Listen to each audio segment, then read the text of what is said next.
paradise,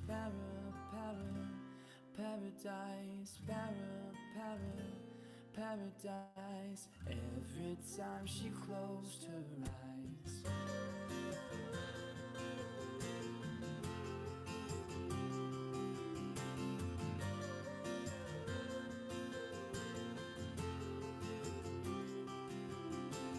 When she was just a girl, she expected the world, but it flew away from her reach, and the bullets catching her teeth.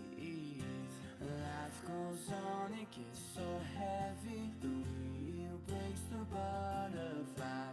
Every tear a waterfall. In the night, the stormy night, she closed her eyes. In the night, the stormy night, away she flies. And dreams of paradise, paradise, paradise.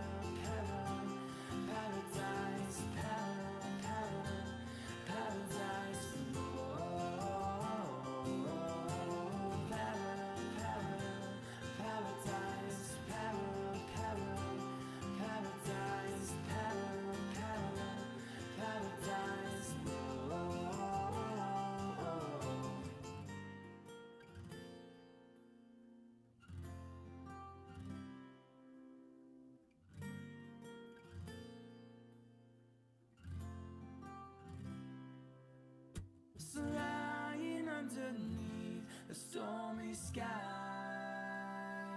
she said, oh, I know the sun will set tonight. We'll dream of paradise, paradise, paradise.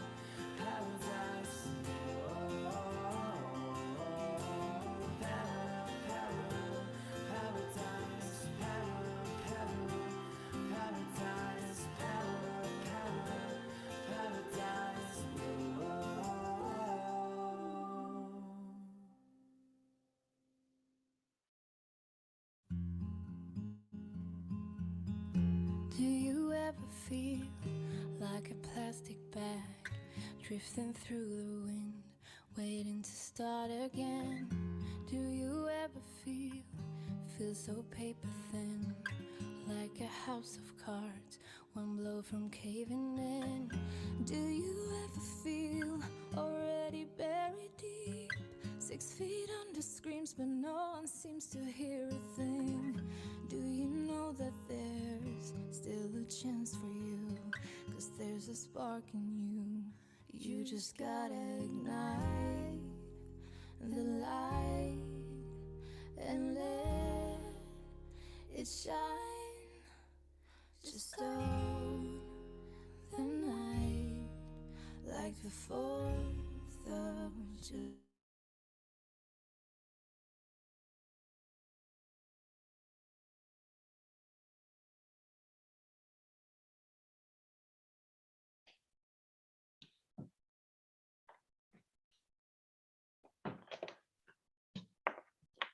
Good morning, good afternoon,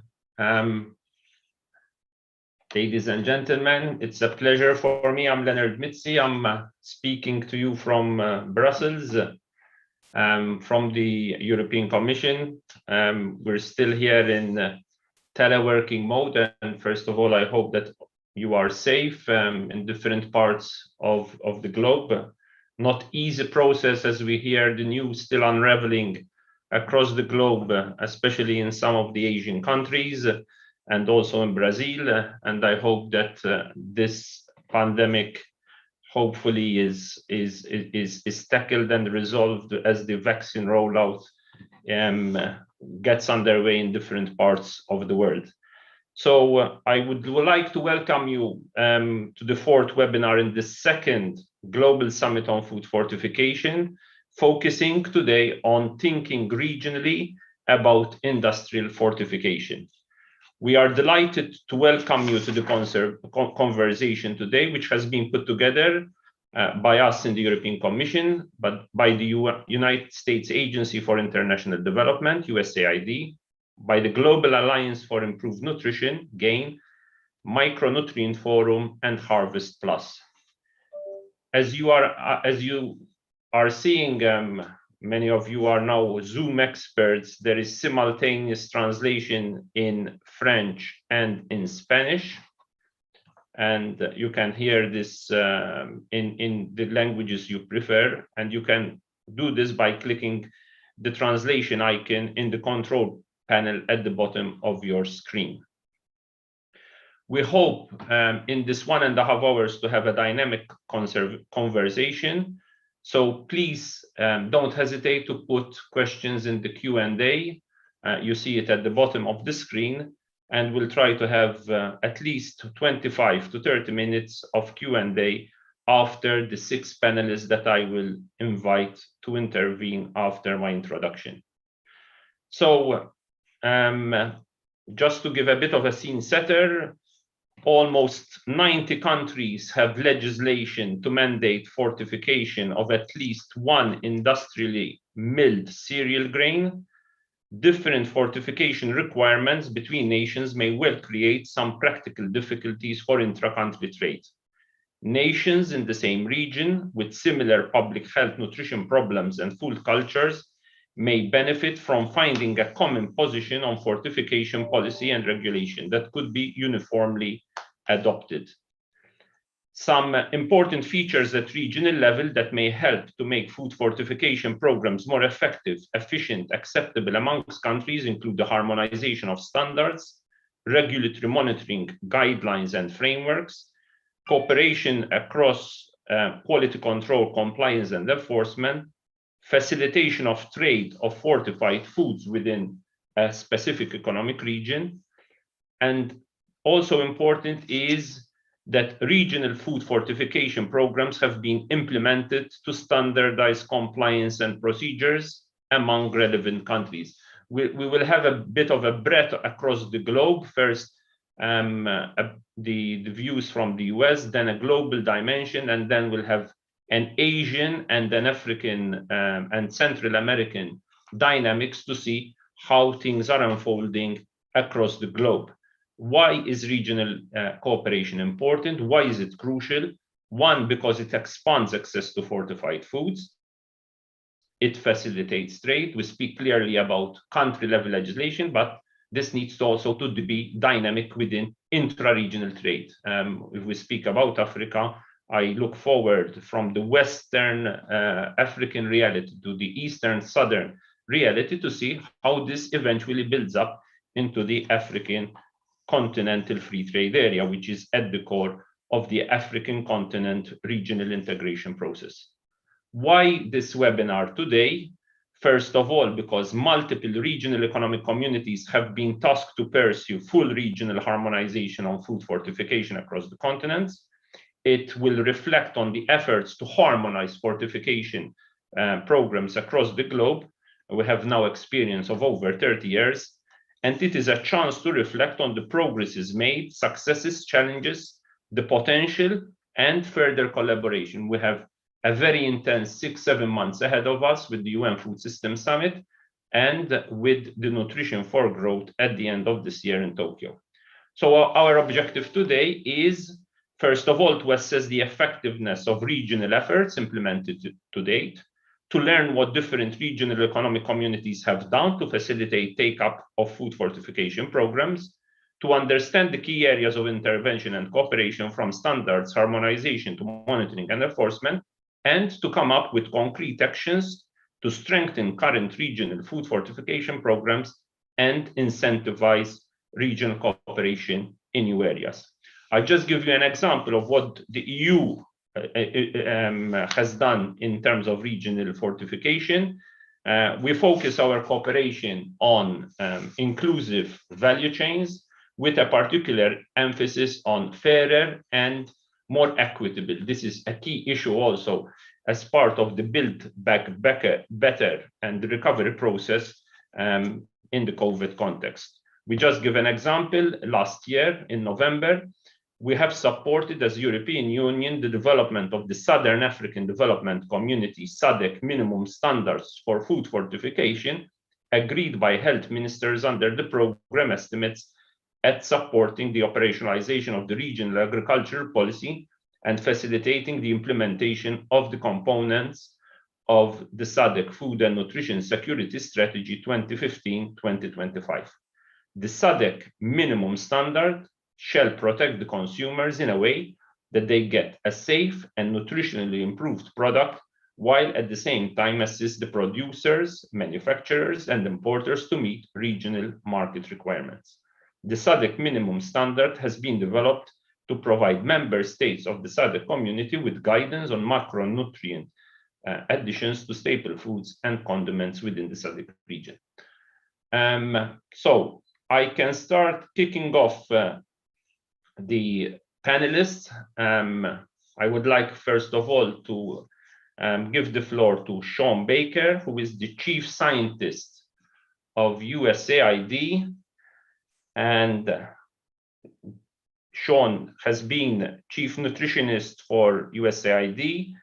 He chairs the agency's Nutrition Leadership Council, oversees the vision and strategy of USAID Center for Nutrition, and prior to joining USAID, Sean was the first Director of Nutrition at the Bill and Melinda Gates Foundation. Always a pleasure to have you, Sean. The floor is yours. You have around 7-8 minutes. Over to you.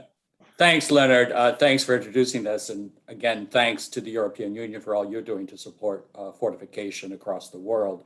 I wanted to make my comments in two buckets to build on some of the points you made about large-scale food fortification and its incredible potential.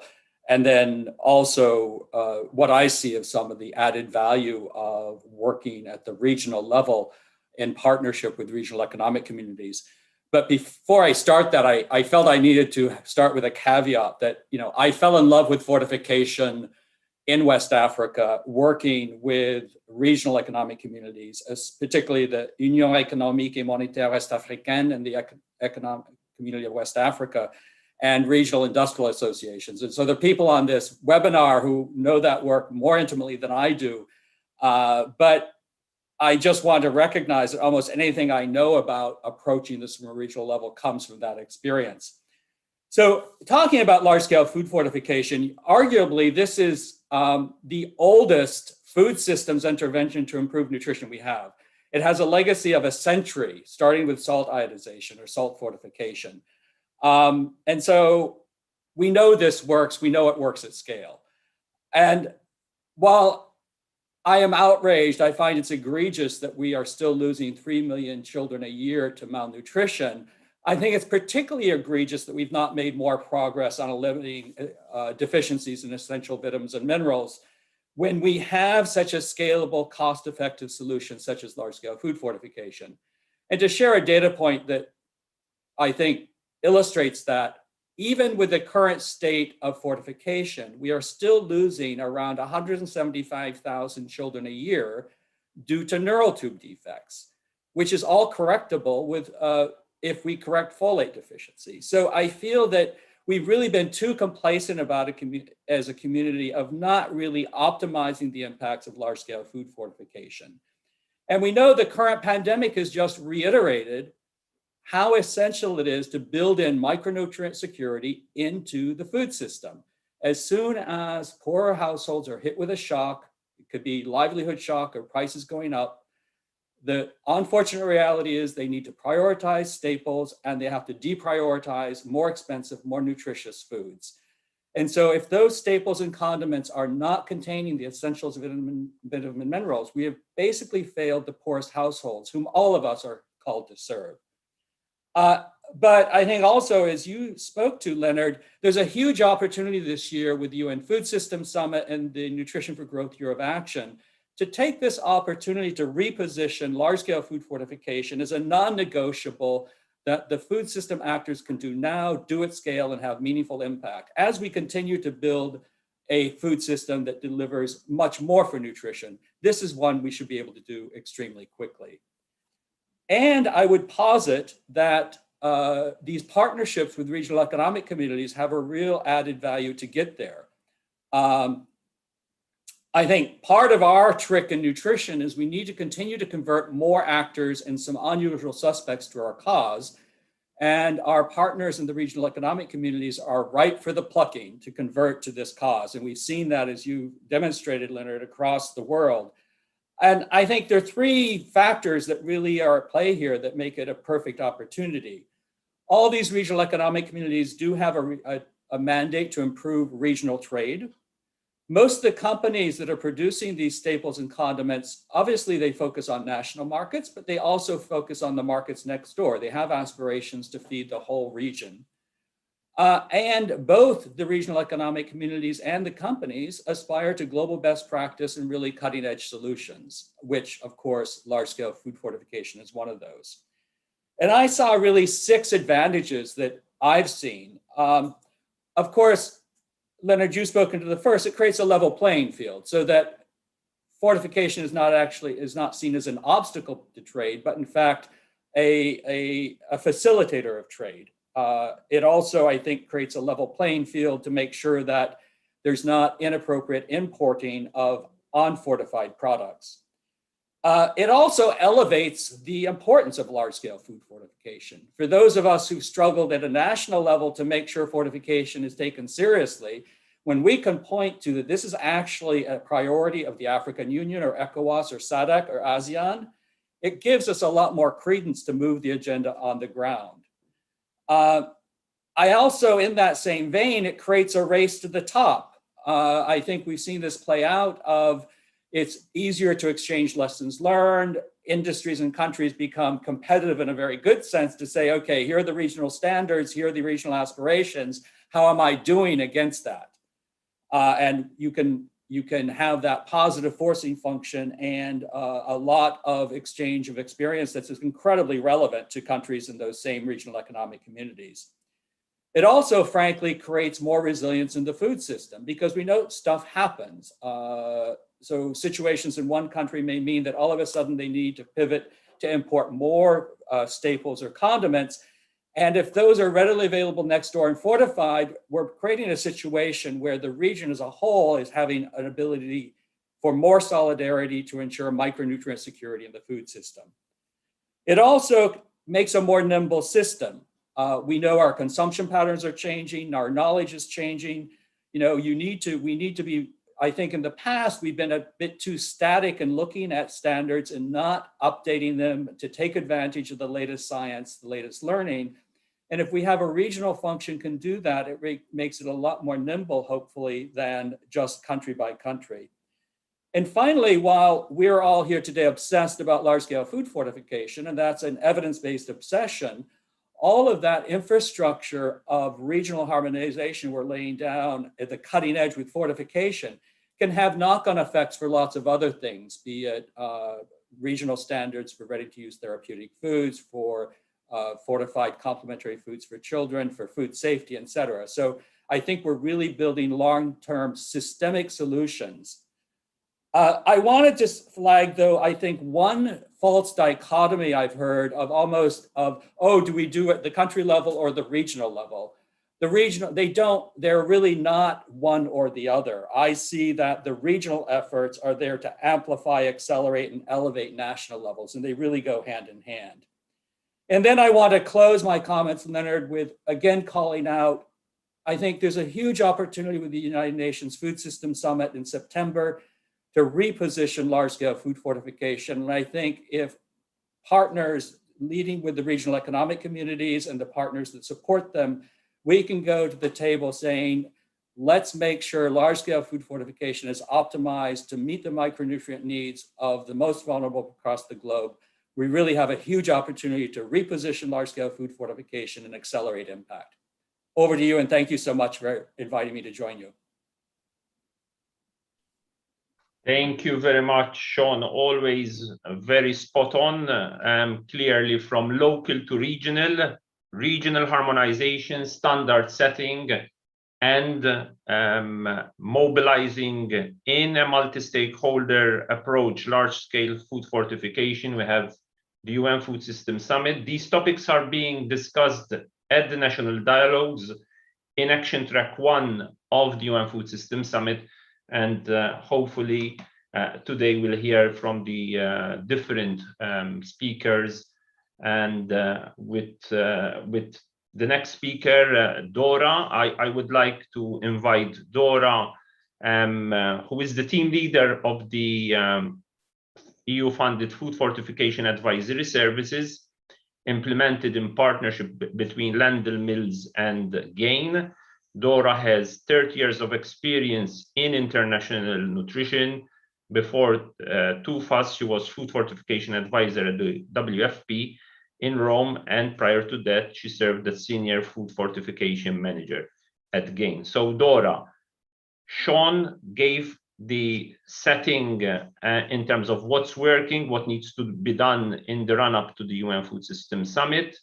You have the global dimension.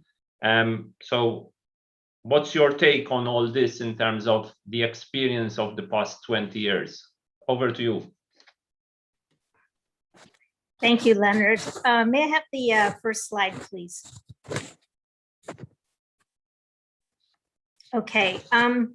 First of all, I'd like to thank my colleague, Christophe Guiondet, for his support in preparing this presentation, and also to Dr. Omar Dari for his review.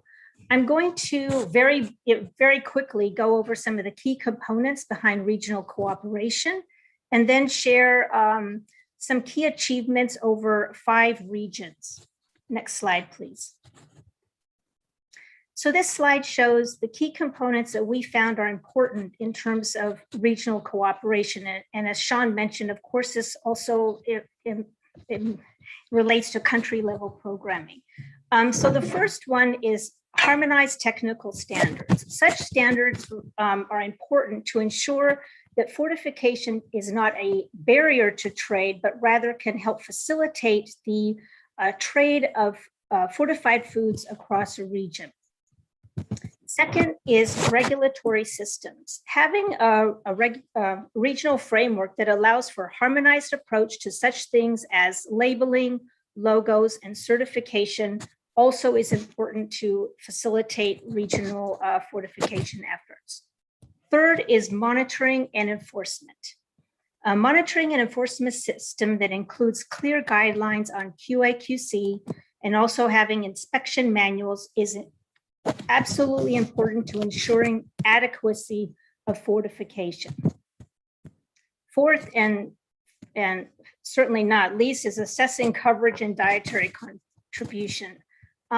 Assessing our fortification program performance is important to understanding reach and coverage of our program, whether it's making a difference, and whether we need to adapt to changing food environments. So data for policymakers, for program implementers, and again, something that Sean touched on earlier is looking at whether we need to change standards and adapt to these environments.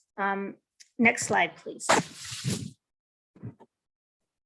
So regional cooperation around food fortification is not something new. It started over 30 years ago. One of the common factors that in all regions, I have to say, is that stakeholders identified that, well, micronutrient deficiencies were of public health concern in their countries, in their region, and understanding that food fortification was a proven strategy that can address this. And coming together for a regional approach was viewed as being cost effective and that could strengthen national programs. So this really started off in the Eastern Mediterranean region in the 1990s, and the efforts at that time really focused around addressing the problem of iron deficiency anemia. Various dialogues and discussions were held with multiple stakeholders, and it resulted in a strategy that included the fortification of wheat flour with iron and folic acid, and later other initiatives started with salt and oil. In Central America, regional cooperation focused on reaching consensus on technical specifications, labeling, control, and monitoring of fortified foods. In this region, there was some of the foods became mandatory, and it was interesting because there was a lot of interest in regional trade at the time, and having these harmonized approach to these harmonized fortification approach helped with this region's free trade initiative. In Central Asia in the early 2000s, the initial focus was on harmonizing salt iodization standards, and later on wheat flour standards. All countries in the Central Asian republics now have mandatory legislation in place for those two food vehicles, and they also have a common fortification logo, which you'll hear more about later on. In the East Central and Southern Africa region, focused on harmonized standards as well as QA/QC guidelines, which were developed by the EXA health community. I have to say that the efforts of the EXA health community benefited other countries in the region, including East Africa and the SADC region. And Leonard, you talked about the guidelines for minimum standards in SADC. In preparation for those guidelines, in fact, it was built on the work that was done by EXA and the other standards that had been developed. So coming together as a region, and people felt that it would be more impactful to move this forward for also for trade reasons. In West Africa, fortification of oil and wheat flour became mandatory, and various harmonized materials were produced, including standards, a logo, and QA/QC guidelines. In all of these cases, it was evident that leadership was important. There was strong participation of public sector, private sector, donors, UN agencies, NGOs, and others really coming together, rallying behind this initiative to try to address micronutrient deficiencies. Next slide, please. Okay, so that was a very quick snapshot of some of the main components around regional fortification. I'm going to leave it to my colleagues to go into more depth in some of the regions, and I look forward to working with you on a fortified future. Thank you.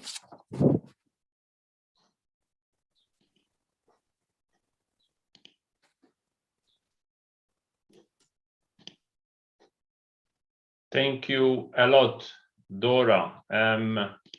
Thanks very much for this tour from 1990 till these days, and now we go and zoom on one of those regions. First of all, I would like that I am seeing that around 220 participants are with us at the moment. Please post your Q&As on the Q&A chat button. You see Q&A and chat. Use the Q&A one to post your questions, and possibly also to target your questions to specific speakers. I give the floor now to Professor Shamil Sashibayev. I'm sorry for the pronunciation, Professor. You are head of micronutrient department at the Kazakh Academy of Nutrition. The floor is yours, and it's a pleasure to have you, Professor Shamil. Thank you. May I have the first slide, please?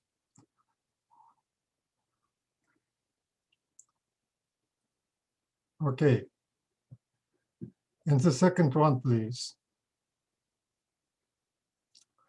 Our presentation focuses mainly on salt iodization in the Central Asian republics, Kazakhstan, Kyrgyzstan, Tajikistan, Turkmenistan, and Uzbekistan. some attention will be paid to fortification of wheat flour and vegetable oil.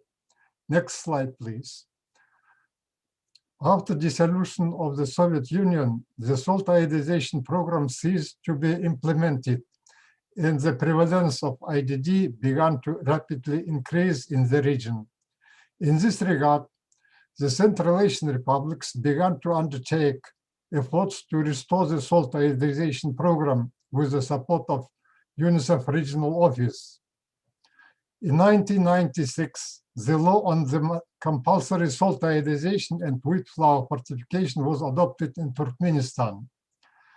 The law on mandatory salt iodization was subsequently adopted in other Central Asian countries in early 2000s. The high-level adoption of the agreement on prevention of iodine deficiency in population of the CIS member states in Minsk 2001 and the establishment of 40 ppm salt iodization level played an important role for removing trade barriers in the market of iodized salt in the Central Asian region. Collaboration with the Asian Development Bank in 1992 till 1997 also contributed to advancement of salt iodization and wheat flour fortification in the region. In 2004, Turkmenistan became the first country in the region recognized by international organizations as a country implemented universal salt iodization. Kazakhstan achieved the same status in 2007. Currently, more than 90% of households consume iodized salt in the region, excluding Uzbekistan, where this figure is 82%. Next slide, please. At the inception of the regional salt iodization program, it's important a political will to tackle iodine deficiency, namely understanding that IDD can only be overcome if iodine content in the common diet is being corrected. And this correction is most easily done by salt iodization and by appropriate political decision-making on implementation of salt iodization. Salt iodization is safe, cheap, rapidly effective, and cost-effective. Salt iodization works well if it's mandatory. Harmonized standard facilitates intra-regional cooperation and trade, as well as implementation of salt iodization into practice. Regional trade of salt. Kazakhstan and Turkmenistan fully meet the required salt requirements, and these countries export salt within and outside the region. Kyrgyzstan predominantly imports consumed salt, mainly from and some amount outside the region.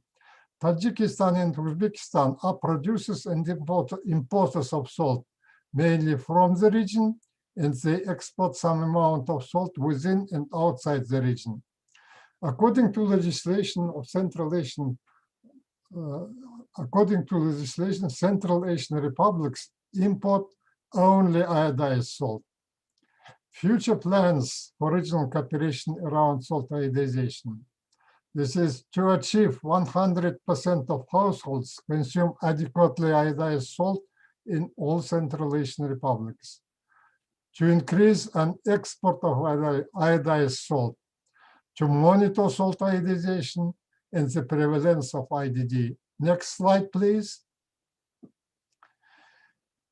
In 2015 till 2017, Kazakh Academy of Nutrition, with the support of USAID and GAIN, and in cooperation with national and regional partners, developed a harmonized standard for fortification of low extraction wheat flour for Central Asian countries, Afghanistan and Pakistan. Learning from the salt iodization program, the implementation of harmonized standard in the region will help to remove trade barriers in the fortified wheat flour market. Kazakh Academy of Nutrition has developed a national standard for fortification of vegetable oil with vitamins A and D, which is already adopted. Currently, work is underway to introduce voluntary oil fortification into practice, and financial support is being sought to develop a harmonized standard for oil fortification in Central Asian countries and Afghanistan.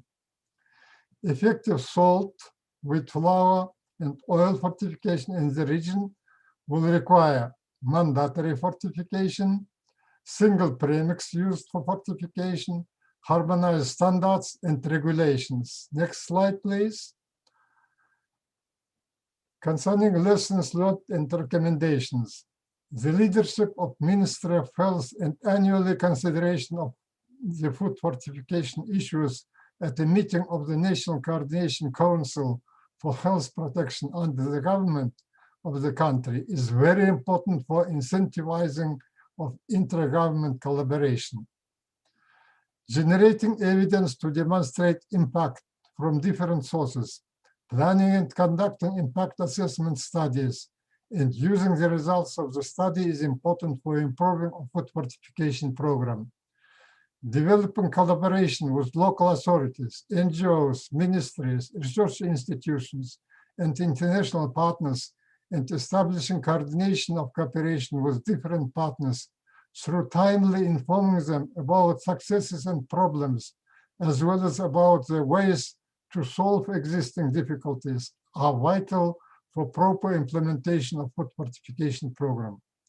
Engagement of the private sector and investment by using the experience of countries that have achieved success in this matter is important for implementation of food fortification program in the region. Programs dedicated to build capacity of laboratories in the region have been very important to monitor progress and compliance. Ongoing monitoring is a intensive activity, however, and so resources are needed to ensure continuity. Next slide, please. This is a logo elaborated by Kazakh Academy of Nutrition, and this logo is used for labeling of fortified food in all Central Asian republics. Thank you for your attention.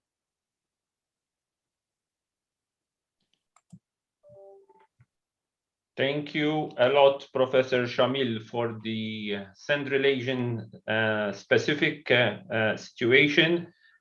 So from Central Asia, I see that the Q&A activity is pretty active, and I thank also the speakers who are responding and interacting. We would like that this interaction goes on and is intense, and then clearly I will open the floor for Q&A.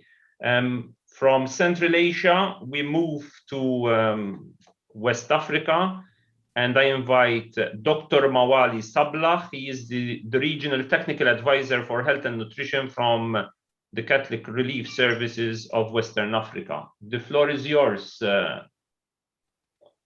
Thank you very much, Leonard, and thank you for this invitation to do this presentation jointly prepared by the West Africa Health Organization that is very central to the food fortification program here in West Africa, and other partners, especially also USAID that provided significant funding, and EU that is now funding fortification in the Gambia. So this is really a quick presentation on behalf of the West Africa Health Organization. And now Catholic Relief Services is also looking at supporting in assessing the current situation in the region when it comes to large-scale food fortification. Next slide is just an outline. So we'll quickly be looking at some of the key contributing factors to standard harmonization on large-scale food fortification in the region and some progress and lessons learned. Let me say that West Africa, as highlighted earlier by Sean, is one of the most highly integrated region in the Africa region.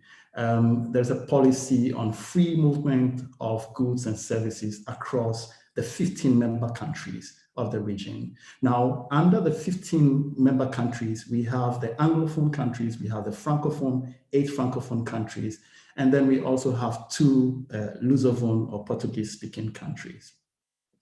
Now, what were some of the key contributing factors? Let me say that a lot of advocacy processes that started way back in the 90s when we started universal solidarization, taking into consideration the very high burden of vitamin and mineral deficiencies in the region and the different stakeholders working with government to address the challenges.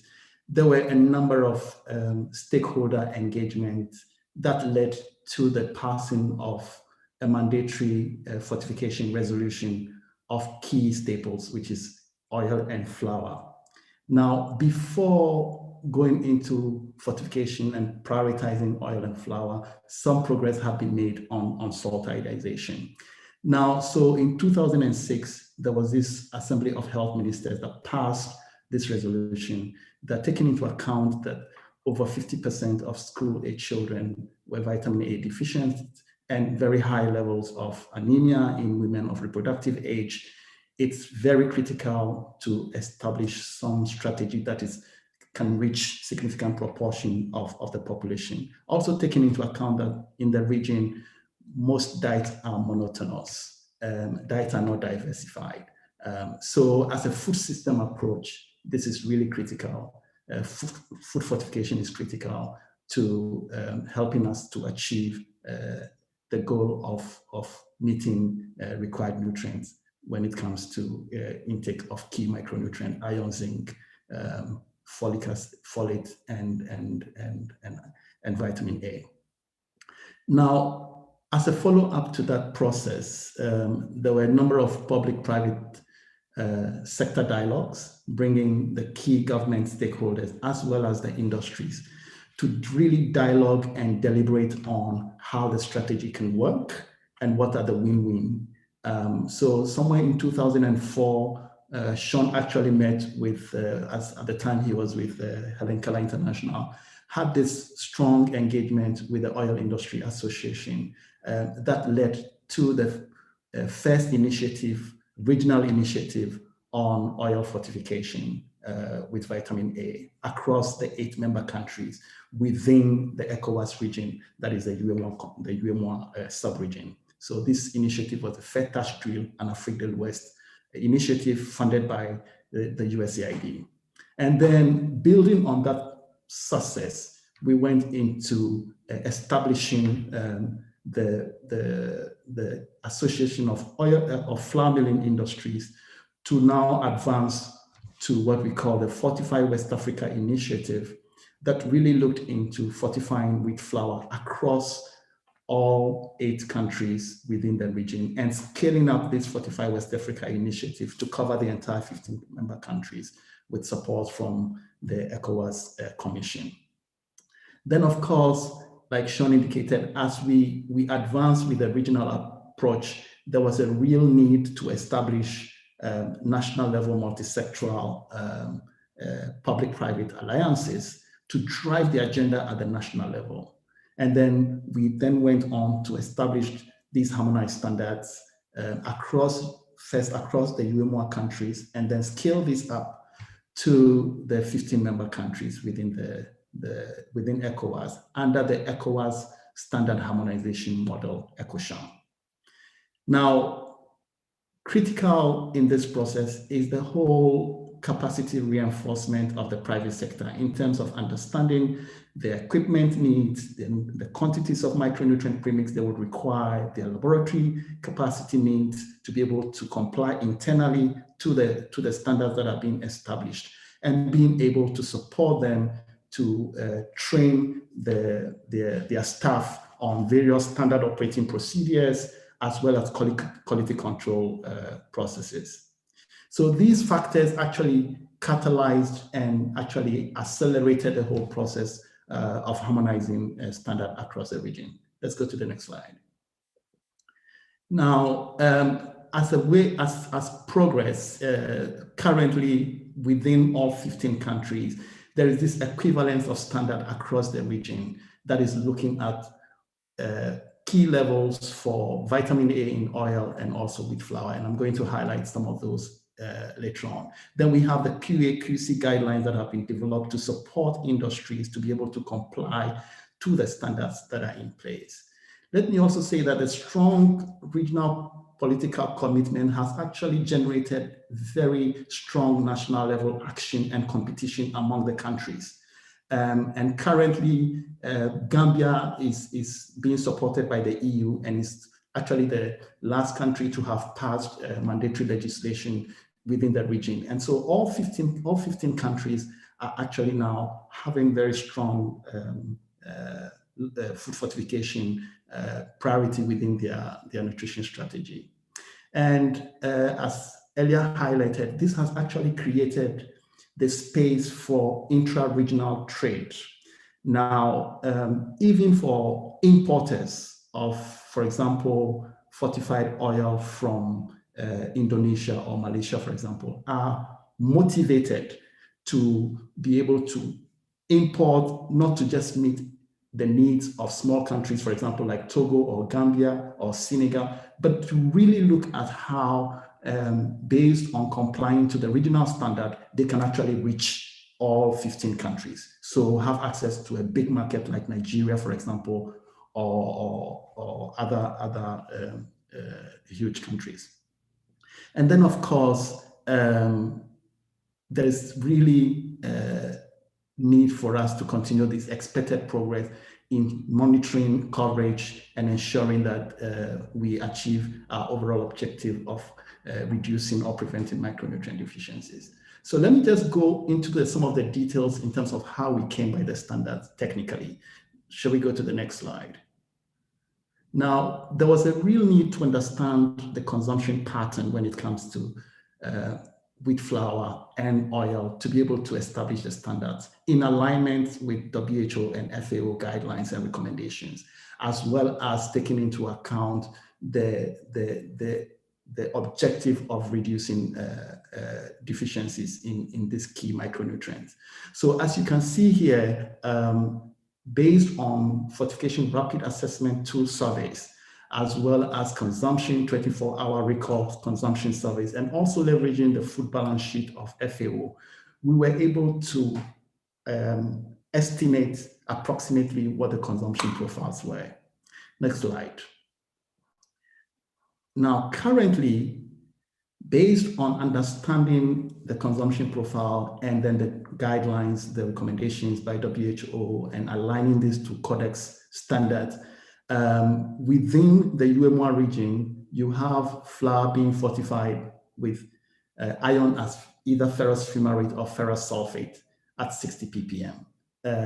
And then within the broader ECOWAS region, because sodium ion EDTA is much more bioavailable, we have included this form of iron for the ECOWAS region. So flour could be fortified at 40 ppm of iron as sodium ion EDTA and can therefore be able to be traded across all 15 countries. Then folic acid 2.6 and then ppm, and vitamin A between 11 to 24 ppm. In fact, when you take into account vitamin A, we are actually looking at providing 30% of the recommended daily allowance for vitamin A, but also ensuring that we shift the population, significant proportion of the population, to the required estimated average requirement for vitamin A. So for these key micronutrients, these are the levels at which we are fortifying oil and flour. And within the standard, it's a range. So it's a plus or minus 10% for you to be able to penetrate all the markets within the region. Next slide.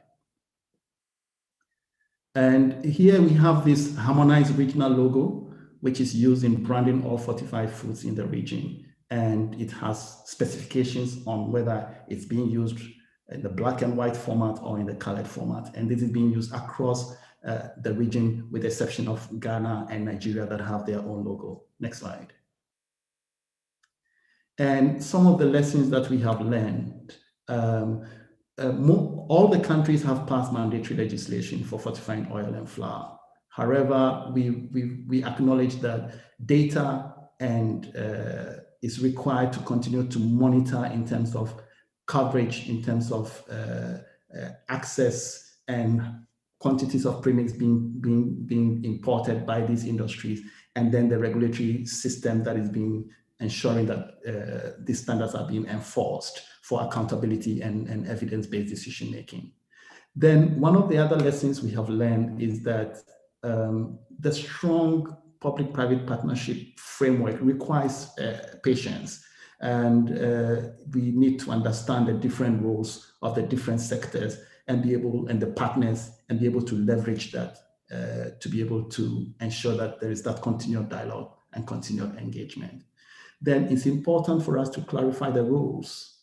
So the UEMOA and the ECOWAS regional bodies are actually the policy-making bodies setting the regional vision for standards for improving overall micronutrient outcomes. Then, of course, the regional industry associations is actually the industry that do the fortification. So they need to understand what's in it for them and why they should do the fortification and be able to leverage the regional market, whether it's product produced locally or imported, and ensure compliance. Of course, the international organization mobilizing resources from partners, supporting with technical guidance to the industries and also to the public sector to advance this agenda. Then government institutions and ministries actually enforcing the compliance and ensuring that there's real impact on the population health. Then one of the other key lessons is that regional political will should be supported with national level champion in terms of action on the ground. Mandatory legislation is just the beginning. We've learned that there is real need for continued monitoring and surveillance to track the compliance level by industries and also by importers, but also the capacity of laboratories to be able to test, and all the engagement, stakeholder engagement, to be able to continue to make relevant impact. So we've really actually advanced this agenda within the ECOWAS region. Next slide. And here we have some products that have been fortified in the region. And you can see Sean when he was a miller before becoming chief of nutrition in USAID. Now he's very passionate and one of the key advocates that have championed large-scale food fortification within the West Africa region. Thank you. Thank you, Mauli. Very important lessons learned from West Africa. So this is important that we move now to the Eastern and Southern with Carol Tom, who is a consultant on public health. And Carol, Mauli mentioned a lot what's happening in the very integrated Western African region. How is it different, or what's similar in the other side of the African continent? Over to you, Carol. Thank you, Leonard. Before I start my presentation, I would like to acknowledge, recognize, and appreciate the efforts of Madam Rosemary Moisaka, whom we prepared this presentation with, and who has continued to work with the countries to promote food fortification initiatives in the region. And so in my presentation, I'm going to pick from where Mauli has stopped. He has talked about harmonization of standards, and really we cannot talk about standards without talking about monitoring, without talking about inspections, without talking about control. And so my presentation is going to be focused on building systems for food control and promoting the application in order to enhance trade across a region. Next slide, please.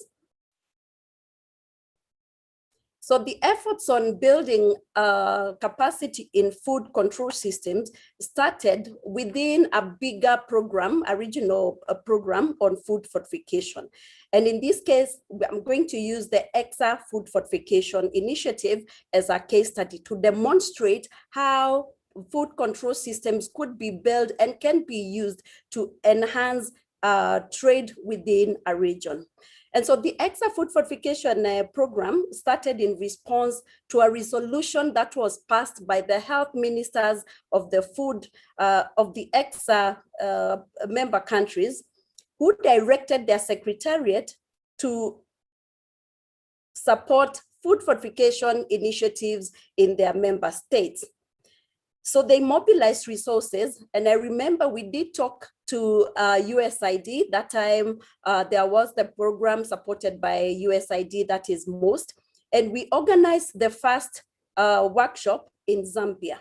That was the consensus building workshop, where we brought in together representatives from the government, different government ministries, that is the Ministry of Health, Ministry of Trade, Ministry of Finance, and other relevant ministries who have a stake in food fortification. That's what we thought at the time. And also research institutions and partners working in the country. I've mentioned that that was actually a consensus building workshop. And so the experts on food fortification, Omar being one of them, took us through what a food fortification program entails. And so as country representatives, we sat back and asked ourselves, do we really have the capacity to be able to implement or to design food fortification programs at country level in each of the countries? Are we able to sit back and come up with our own or design our own fortification programs? And we unanimously said it was difficult. It wasn't something that we could, each of the countries could do at the time. And so we agreed unanimously that building regional collaboration was going to facilitate the implementation of food fortification as a vital public health intervention. So countries came together and they realized that they had to be in a regional mechanism so as to advance the fortification agenda. There was a lot of data that was shared during the workshop. One of them was on data consumption across the countries. This was brought by the representatives from Ministry of Health. And from that data, we looked at it and we agreed we were able to identify several food vehicles that could be used to deliver micronutrients to the population. So we identified sugar, we identified oil, wheat flour, and maize flour. Sugar and oil were going to be fortified with vitamin A, while wheat flour and maize flour were to be fortified with vitamin A, iron, zinc, folic acid, and other vitamin Bs. Now, we already have the food vehicles, but how do we move forward now with designing a fortification program?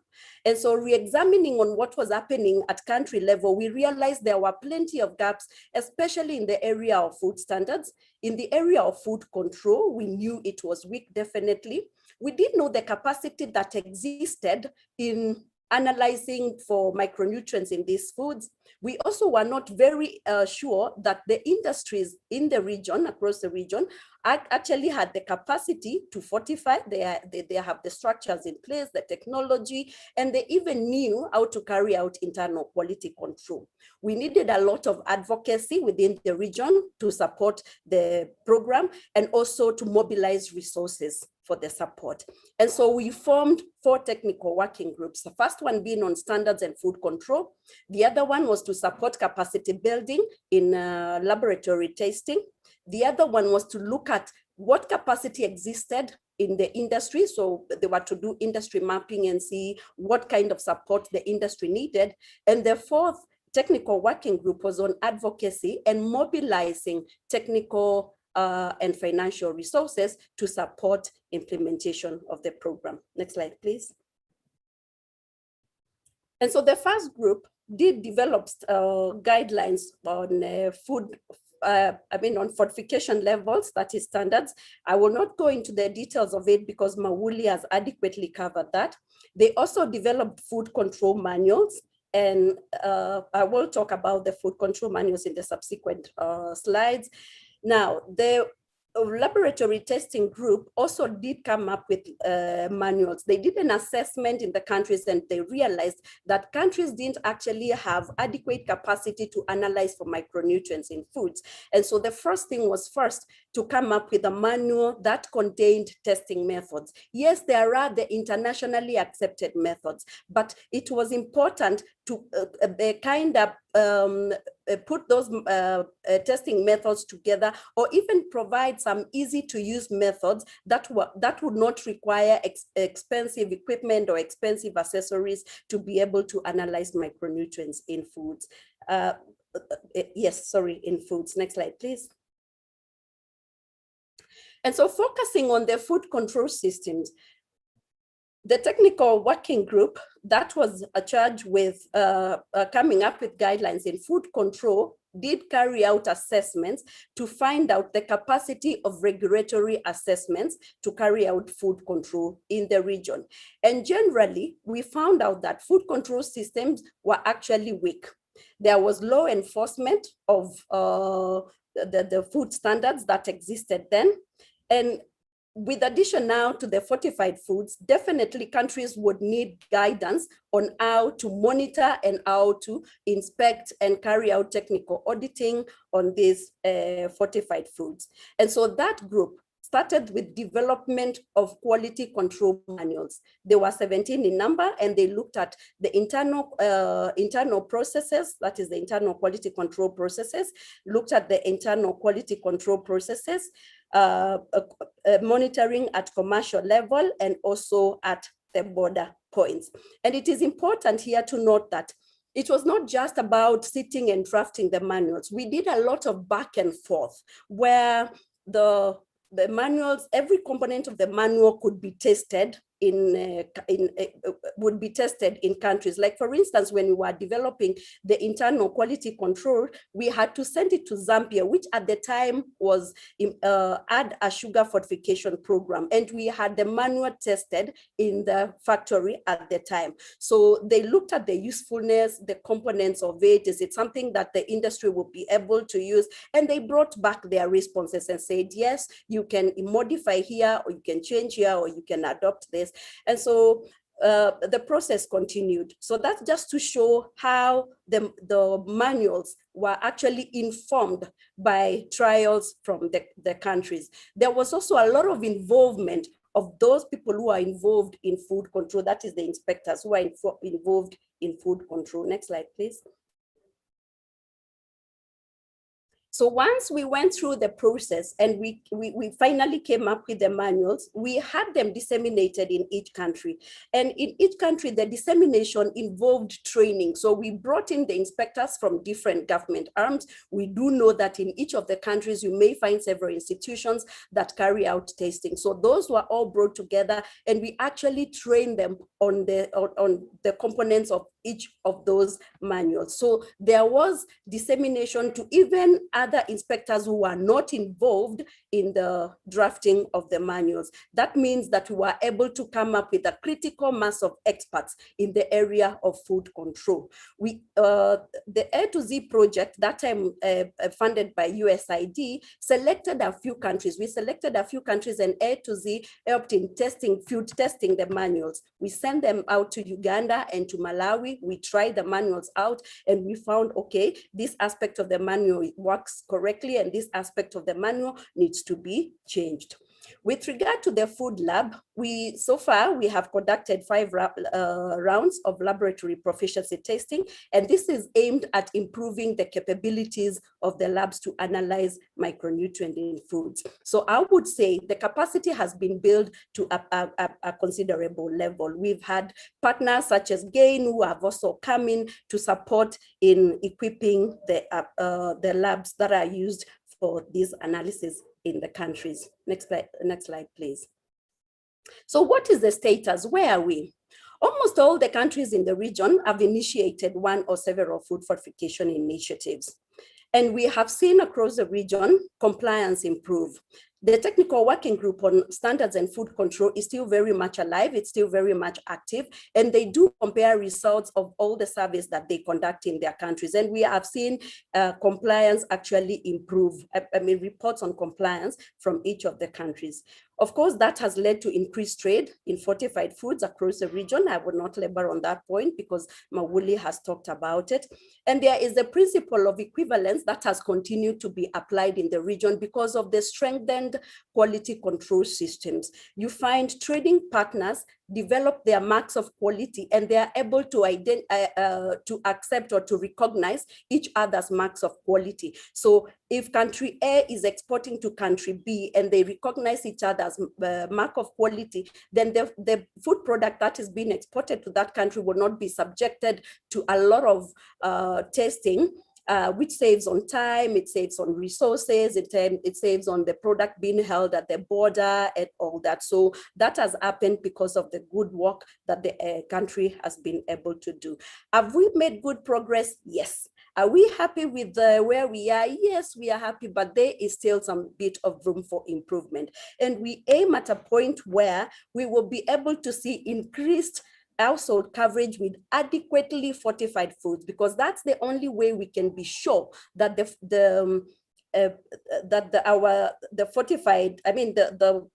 fortification program is working, and then again that the food control systems are also working when we begin to see dietary improvement in the population. Next slide, please. This is the final slide. So what are the lessons that we have learned throughout the whole process? One, regional approach reduces duplication of efforts in development of standardized tools, thus saving on national resources. It also provides a platform for countries to learn from each other, where institutions are able to compare themselves, compare what their capacities are, and really share best practices and lessons.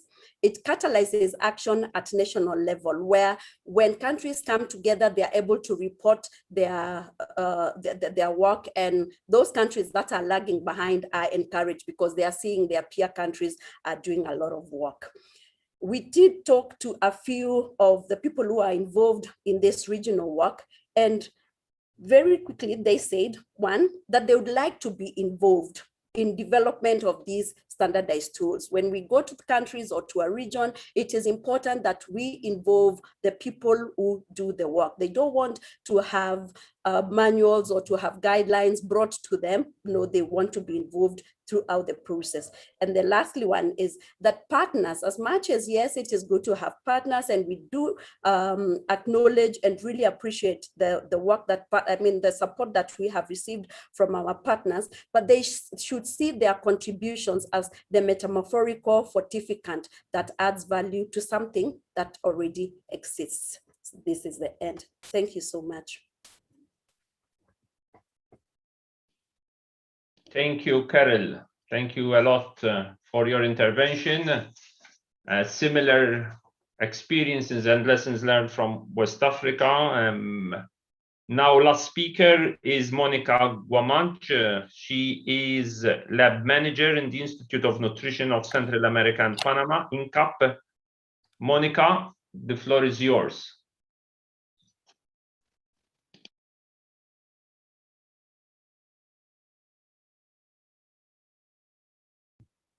Thank you. Well, good morning, everybody. It's a pleasure to be here with you joining this webinar today. And well, I'd like to thank the organizer for inviting INCAP to present some of the lessons that we have learned along the years. Next slide, please. First, I will talk about how we have gone from regional general guidelines, promoted them, and also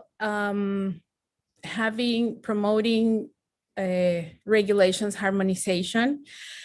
In general, Central America, and in some cases, Panama and Dominican Republic, have been involved in a process of integration and promotion of harmonization in order to improve the regional trade. So also these guidelines have needed training in order to ensure that the inspection process and the laboratory the laboratory methods are applied properly. But at the end, all of these recommendations or guidelines need to be adapted to the national context of each country, and also to the specific scenario that they have, and also the legal framework. Next slide, please. And some of the elements that we have identified that have contributed to the continuous compliance at the national level is, first of all, the commitment of all parties, especially the food industry, also the Ministry of Health, and in several countries, the Food Fortification Commission or the Micronutrient Commissions where they exist. When the commitment of the food industry to comply is not that high, also it has been important to the awareness that food control indeed does take place, so that they know that sooner or later the Ministry of Health will inspect or take samples and analyze them in order to enforce the fortification programs. Also, and the most important thing is that the data is not only a collection of numbers, but actions are actually taken based on the results, and this might include sanctions. So these two elements contribute highly to promote compliance among the food industry. It is very important that the food industry also know the results of the samples of their foods, and also of other, not only the own food industry, but other the competence, other industry. So it is important that the feedback that the Ministry of Health gives to the interested parties, and that might include not only the food industry, but also members of the food fortification commissions.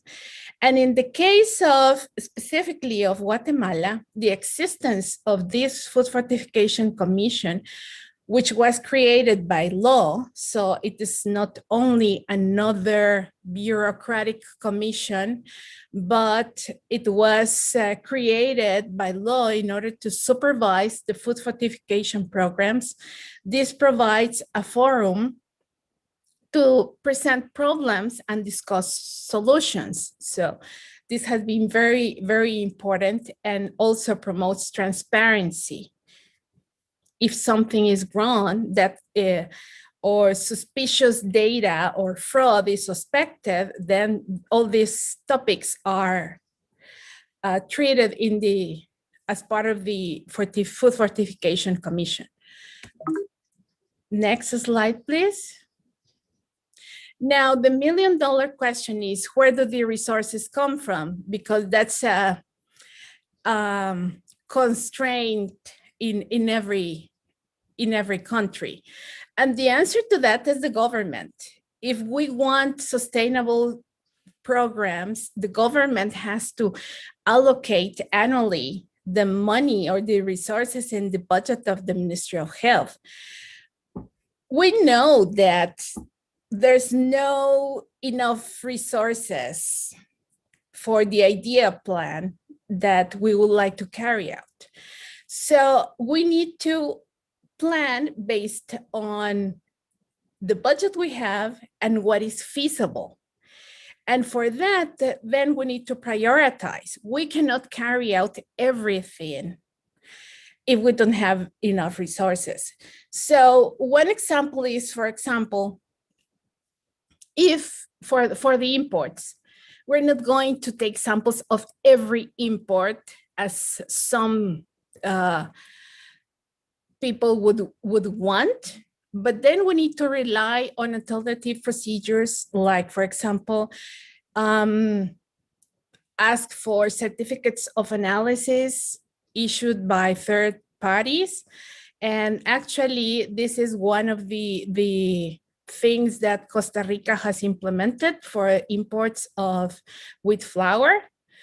Also, we need to track records of brands, factories, importers, And then we have to focus or prioritize the non-compliance. Why are we going to pay attention to the ones that are continuously complying and leave the non-compliance? So we need to focus on them. And this, next slide, please. Then this brings us to that we need to seek also alliances or alternative strategies to carry out the processes. And for example, the National University of Guatemala has a program where the final year students have to pay community service for 6 months in different parts of the country.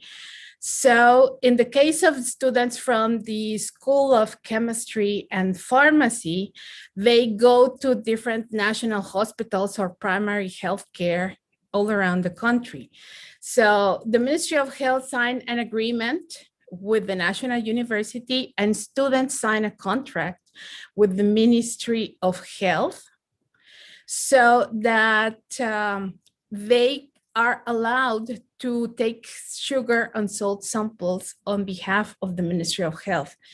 These samples are delivered to the national laboratory, and this is a way how the country ensures that they have data from these programs from all around the country every 6 months. Also in big countries like the ones in Africa or South America, another option is also to rely on decentralization. Some countries can rely on the municipalities and the mandate that they have to work in food safety. So they can take advantage of this personnel to take samples from really far away places where there's no resources to pay for transportation, and where in some cases they need the Ministry of Health personnel need to take a flight or a lot of hours by road.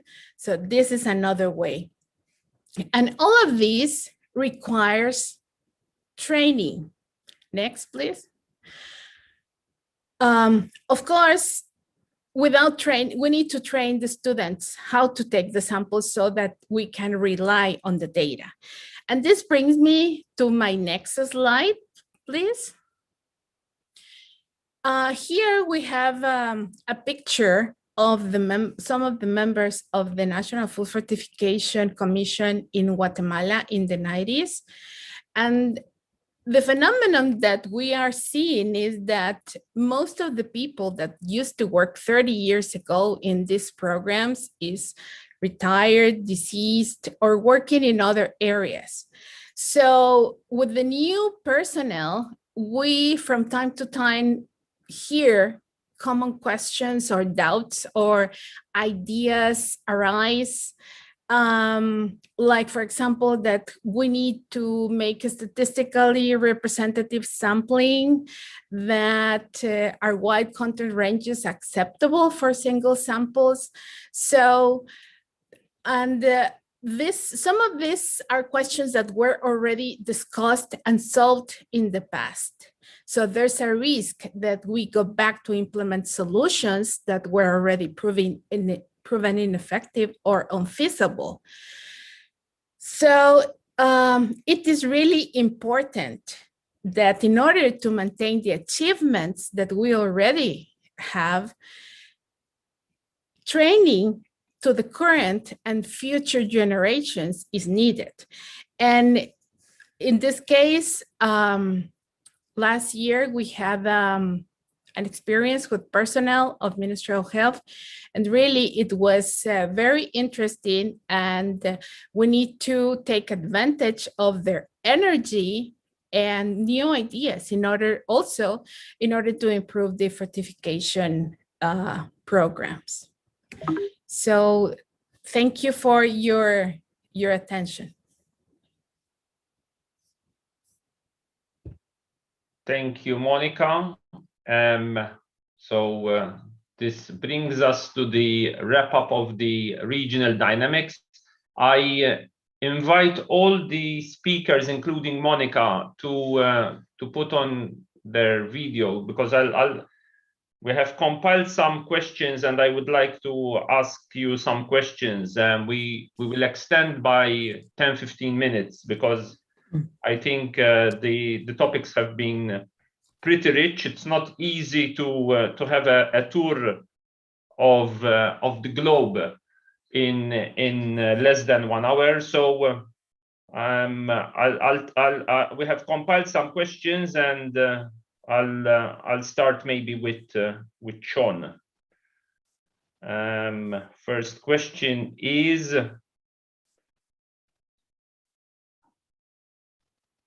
so Sean, one of the questions is on the opportunities that we have this year in terms of the UN Food System Summit. We have Nutrition for Growth. So how do you see what was said by the speakers in terms of the potential of large-scale food fortification? There have been questions about from national to regional. What needs to be done? What could be a game changer in all this? We have heard lots about standards, maybe problems around enforcement, around capacity, around skills, around training. Monica spoke about maybe lack of training and follow-up. What do you see from your lens as a game changer from national to regional to global? Right. Thank you, Leonard, for that question.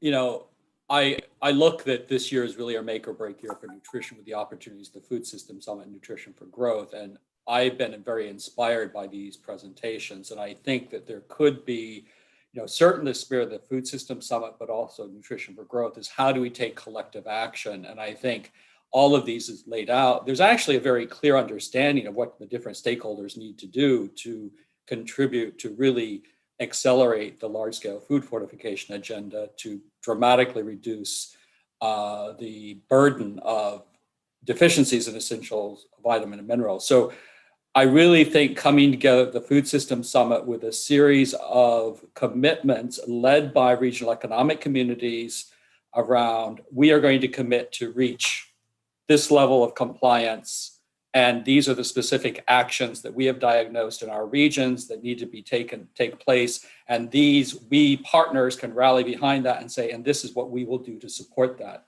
As I like, Carol, very much what you said, a pleasure to see you again. You know, we partners, I think, can be a fortificant in this movement. At the end of the day, it needs to be led by the governments and these regional economic communities, which are empowered by these governments. So I think this webinar could really be the basis of formulating that sort of a real broad commitment to use this architecture of the regional economic communities to rapidly accelerate the fortification agenda.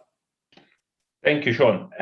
Another question linked to what you just said is some questions were around what are the risks involved in a regional approach of large-scale food fortification. For example, the additional costs or challenges with control, with national autonomy, and how do we strike the right balance between regional and the need for a focus on strengthening national systems, because we know the focus is always national. Everyone wants to focus on his own country, the Kenyas, the Guatemalas. So where do you nudge from national, regional without losing autonomy and making a win-win from the regional to the from the country to the regional? I don't know what West or Southern Africa or between or Asia. Whoever wants to chip in on this.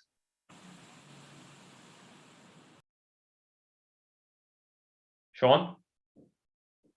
Sorry, I'm not. I mean, I don't know if that was going to me, but I would appreciate the points of view from the regions that are presented. I mean, I don't see any downside, frankly. And to your specific question, I mean, to me, the huge power of these regional economic communities is that they are organized by the member states themselves. They have the authority vested in them by the member states, right? So it's not like they're doing something to the member states. The member states have created these entities for collective action. And to me, that is the most fundamental building block. And I think it also it ensures institutional continuity, very pragmatically. You've been working in country X, you got a Minister of Trade who's a total food fortification champion. He or she moves on, and you have to start from ground zero about rebuilding that champion. Now, on the other hand, if that person, the new Minister of Trade, is walking into office understanding that, in fact, the government has already committed to this through a regional economic community, you're starting at a totally different place. So, and it really helps build that institutional continuity of fortification as a regional public good that's non-negotiable. So I actually don't see any downsides. I wonder if anybody else does.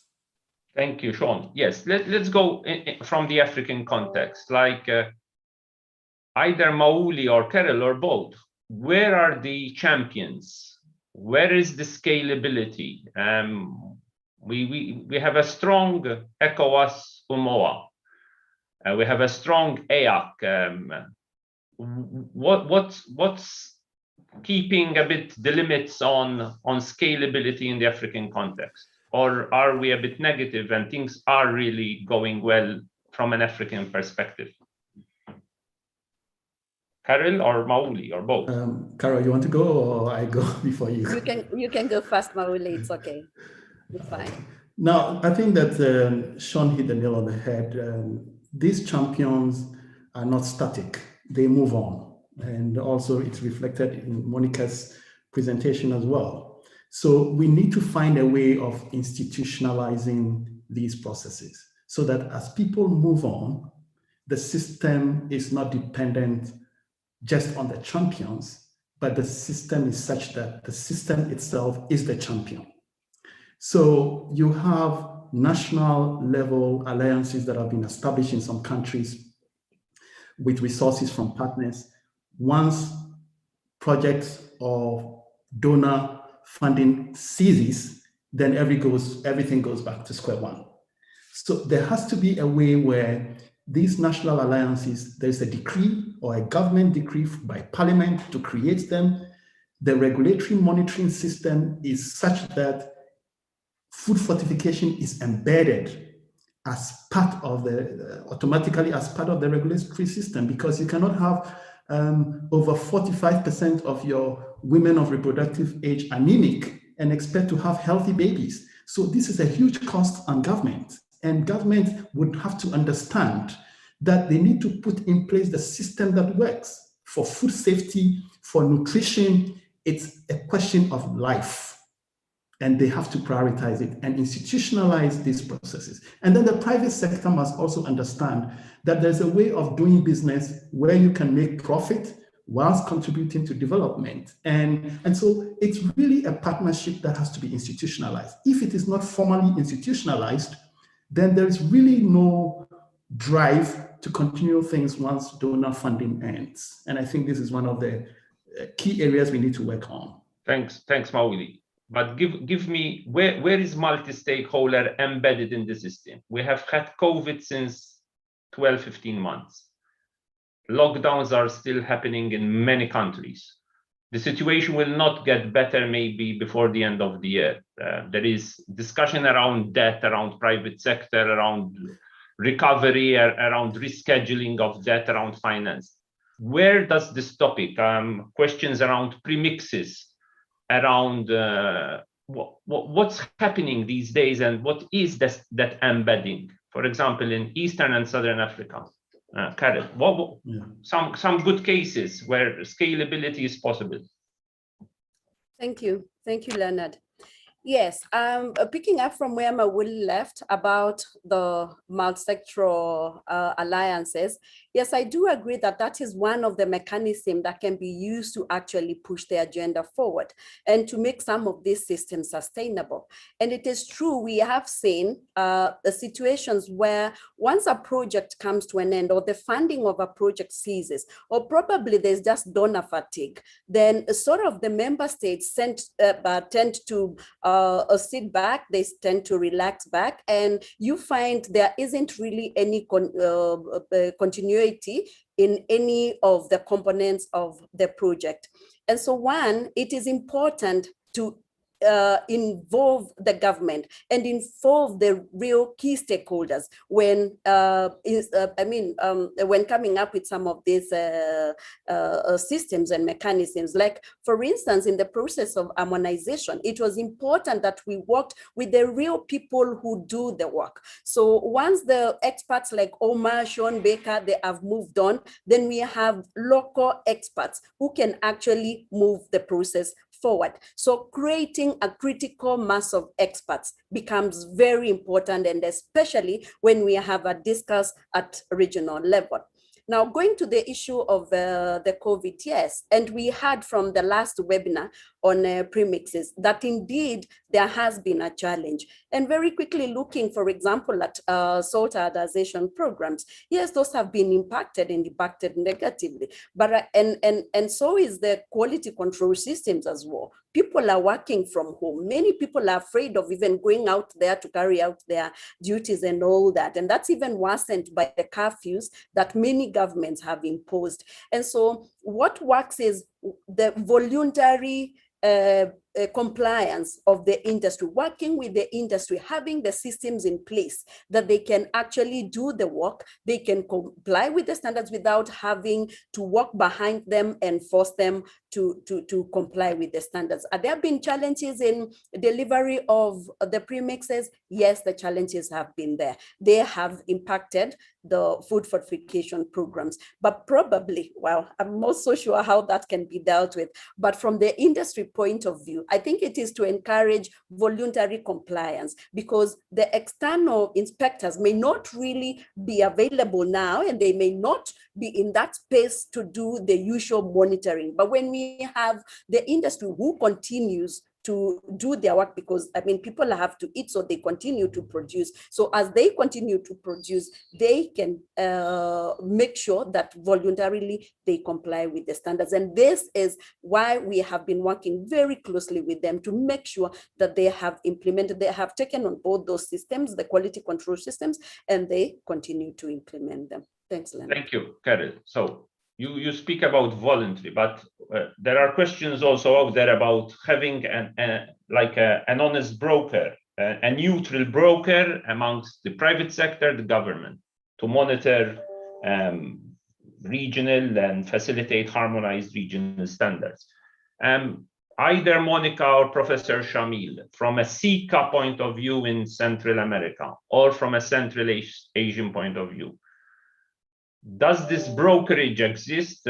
Is this the same problem in terms of donor community coming in, non-continuity, not embedded in the regional context? Monica? Well, in the case of Central America, the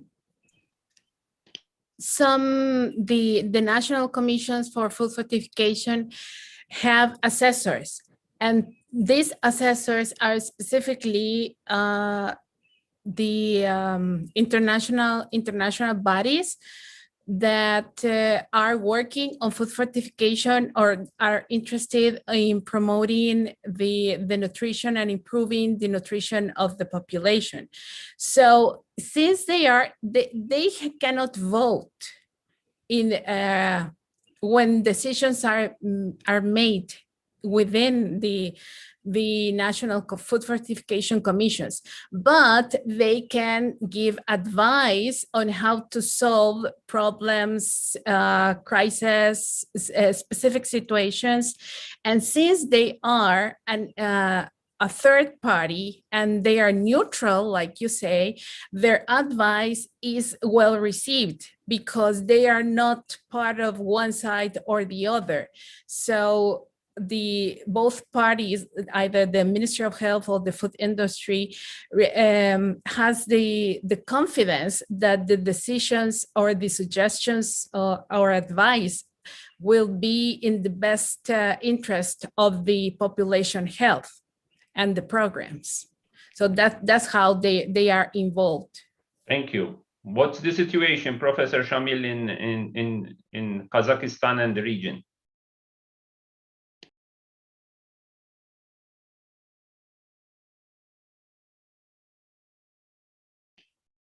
Professor Shamil, you are muted. I'm sorry. Do you hear me now? Good, go ahead. It is easier to implement regional food fortification programs if in the regions there are a similar situation on the prevalence of micronutrient deficiency, you see. And another one important thing is the financial support. You see, for example, in our region, at the Kazakh Academy of Nutrition, we conducted external quality monitoring of iodine laboratories for Central, Eastern Europe, and CIS countries during a few years. And we shared with the samples of urinary iodine, and this external quality control center worked quite well, but not now, unfortunately, because of restriction of funding. You see, in this case, I think that the financial support from donors is very important, because when we deal with regional programs, it is important financial support from international partners, international organizations, donors, and it is very important that we need to move ahead. For example, we have elaborated a program on oil fortification in Kazakhstan, but with vitamins A and D. And the deficiency of vitamins A and D is very common, not only for Kazakhstan, but for whole region. And now we are looking for financial support from international organizations to implement oil fortification with vitamins A and D, not only in Kazakhstan, but in other Central Asian countries and in Afghanistan, because in Afghanistan, the prevalence of deficiency of vitamins A and D is very high, you see. And we collaborate with Afghanistan institutions. There was opened a new institute. For example, we collaborated with Afghanistan Institute on elaboration of harmonized standards for wheat flour fortification. There are our collaborators, and we can move oil fortification not only in Central Asian republics, but in Afghanistan as well. Of course, there are many things. Professor Shamil, I need to wrap up, because we still have Omar to compile, and I see time. Just a question, maybe Dora or maybe Omar will pick it up in his compilation. Data, lots of questions about data on baselines, data deficiency on basically what we are discussing, how to scale up, whether to scale up, on what data, baselines, and ongoing analysis. Is there sufficient data, and what is being done, especially in the last 15 months where surveys probably broke down? Do we have the good analysis in 2021? Maybe Dora or whoever wants to speak about data. Should I start? And Omar, you can pick it up as well. Leonard, this is a very important question. I think that for governments, policymakers, donors, people do not want to invest in something if they don't have data. And oftentimes having data, especially on deficiency levels, is really difficult. As Professor Tajibayev just mentioned, knowing what little information, a survey I think was done more than 10 years ago, it's the only data that they have now to try to move forward with the oil fortification agenda in the region, knowing that it's a problem and that vitamin D is also a problem. But there is little data, I should say. So in terms of the deficiency levels, then of course there's consumption data. It's really a mixed bag, but again, it is so important because the investment that we need to move forward and also for ensuring that our programs are designed adequately, even for setting standards, for instance, we need to have data to determine the levels of fortification. But I have to say, there's been improvement over the last 10 years or so on understanding how our fortification programs are performing. Some of the work that was funded by Bill and Melinda Gates Foundation and USAID, the work that GAIN has been doing on fortification assessment coverage, which really looks at what the adequacy of fortification and what's possible. I mean, even though people are consuming, for example, let's say high levels of wheat flour, it may be in different parts of the country, it may be different, or it may not be reaching rural, remote areas. So understanding what is even feasible with, for example, industrial fortification or other interventions is important. So yeah, Omar, do you want to add to that or? Maybe it's fine, Dora. I don't want maybe to. Omar, if you can, we can take Omar to conclude on this part as part of the looking ahead. Omar being the health science specialist for the Bureau of Global Health. I see a lot of questions there. The Helen Keller case. Is it a good case or not? Can it be scaled up? And I know that there are requests for context on what's happening in Kenya. So Omar, I would like to thank all the panelists, and maybe we move to Omar's section now. Omar, from what you heard, and I thank all panelists and even in this Q&A. Thank you. What do you see as the next steps and looking forward? Yeah, and thank you, Leonard. And I would like really to say that it's very glad to have been present in this webinar. This is really feeling proud and good to know that all of the regions have really advanced. The industrial food fortification that we also call large-scale food fortification, as many of you said, started more or less 30 years ago in the low and middle income countries. And at that time, we were focused in iodine, vitamin A, and iron.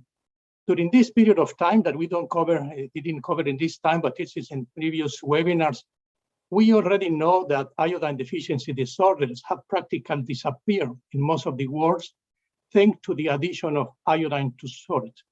Vitamin A deficiency is kept under control in Central America, in Zambia and Malawi, and probably Nigeria, through the use of sugar to deliver this vitamin, and also using oil as a vehicle of fortification in Uganda, Malawi, and possible other countries.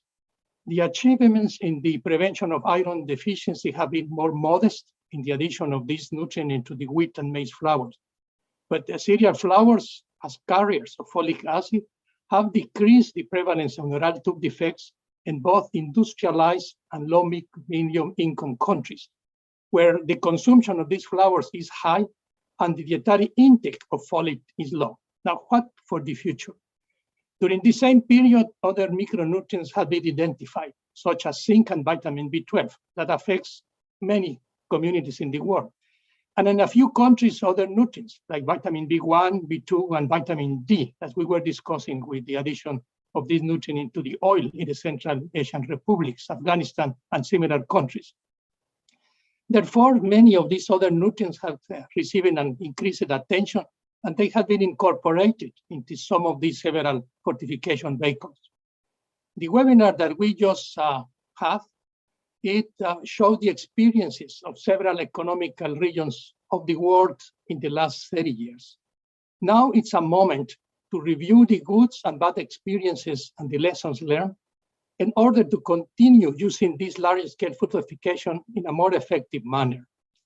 Countries should exchange knowledge with each other, as learning from others can help motivate actions to overcome problems and limitations. Only country colleagues know the need, the mentality, and the ways to make these programs country-led, local-owned, and sustainable. Countries need to review standards of fortification, as the practice of copy and paste has become common. And with this, the replication of historical errors, as many specifications were not based on local context facts. Food control authorities should realize that micronutrient contents in many standards frequently do not reflect the reality of the fortification process, as the variation around the mean content may be as high as 30 to 50%, and not 10% as it is commonly assumed, like Monica was explaining. The food industry should focus compliance on the mean content and not in the specified minimum content of the standard, at which has caused that the micronutrient contents in fortified foods are lower than the expected values. Both quality control and inspection practices should be based on checking and recording of the processes of fortification, and not focuses on chemical analysis, which should be reserved only for confirmatory purposes a few times per month. Countries should place more attention to labeling and branding, as inspection of fortified foods at retail stores depends on them. And nutrition epidemiologists, which is very important, should estimate the additional intake of micronutrients by vulnerable populations that are consuming the fortified foods based on the average content of the micronutrients in the fortified food at the consumer level, and not through the looking at the percentage of samples that comply with the national standards. The standards are not applicable to homes. And this minor point has reduced the recognition of the importance of food fortification in the countries right now. These recommendations that I just summarized were originated from programs implemented in the low and middle income countries. And this webinar demonstrates that most regions of the world have experienced in large-scale food fortification. This expertise and experience of local colleagues should be recognized, while also realizing the need for additional training and access to improve technologies.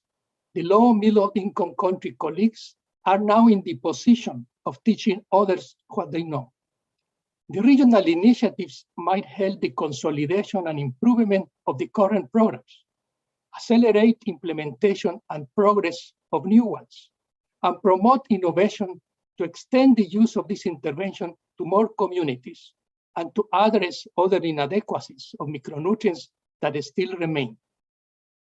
The regional work will favor the interaction among the public and private sectors, as well as the participation of research institutions and universities and consumer protection organizations. The work of each one of them is required to ensure effectiveness, accountability, motivation, and permanence of food fortification. Finally, I would like to stress the importance of keeping in mind the experience and knowledge does not exist in published papers or in the institutions, but in the people working in those institutions. And as the last speaker said, the people with experience and knowledge are not permanent, and new ones replace them.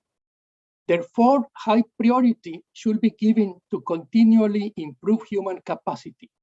Young colleagues may make mistakes, but by ensuring the communication of previous successes and failures, those mistakes will not be the same as the ones that previous generations already made and learned from. Knowledge exchange among regional initiatives is a way to not only ensure availability and accessibility of fortified foods in the countries, but it is also a good strategy to increase the capacity of the next generation of food fortification professionals. This year is important for nutrition. The UN Food System Summit in October and the Nutrition for Growth Summit in December. Large-scale food fortification should be a focus point in each one of these events for integrating well this public health intervention into food systems, as well as motivating and ensuring the active participation of the food industries. Thank you to all, and it was really a pleasure participating in this webinar.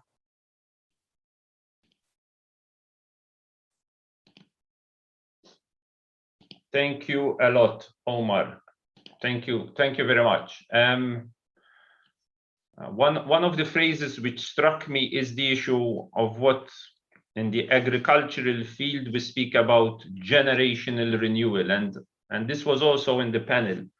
The need, what struck me in one of Monica's slides was the issue of retirement, deceased, or moving on, when she had one of the photos. And if we can have a community of practice which actually has some form of generational renewal in terms of data, in terms of expertise, in terms of knowledge sharing, what's working, what's not, where we should not reinvent the wheel, where national realities can actually be scaled up or actually adapted to other realities, either in SICA or in Central Asia or parts of Asia and Pacific and parts of Africa.